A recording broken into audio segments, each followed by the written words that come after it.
The other point is that the credit worthiness of the managing agency firm does count to a certain extent in getting credit from the banks and other financial institutions.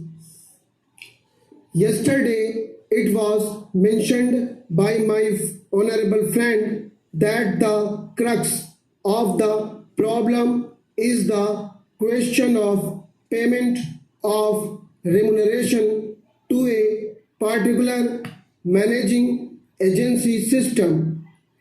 He said that in this bill, a definite encouragement has been given to the alternative type of management, namely the managing director or the manager, where an individual has been permitted to take 5%, while in the case of the managing agency, it has been permitted to take about 10%.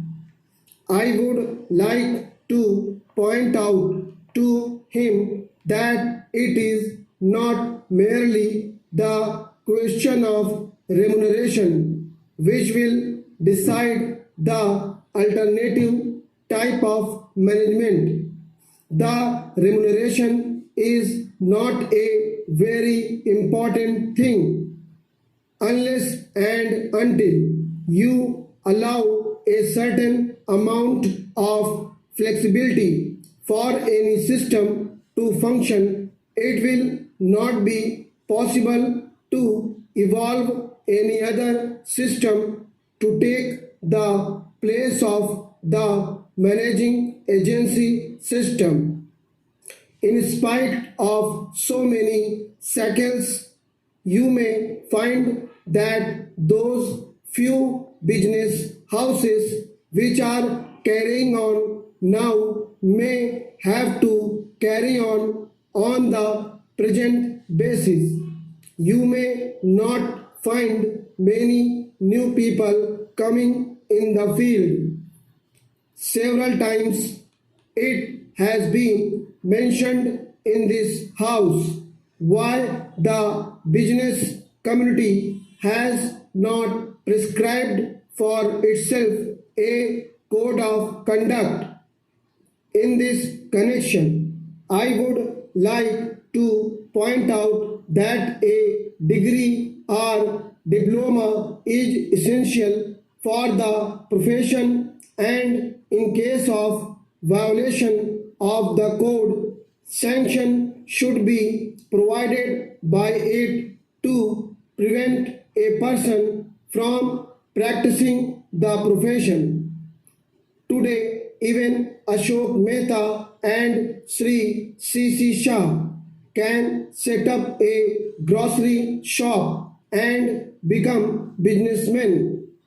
Nobody lays down any condition for starting business, and nobody can prevent others from continuing it.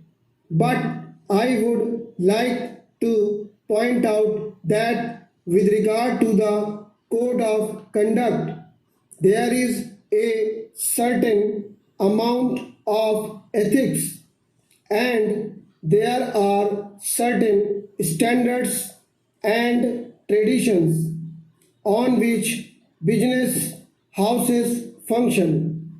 If a particular firm has not got proper ways of managing its business, you will find that business house will find it difficult to function, and it would be difficult for it to command the confidence of the business community.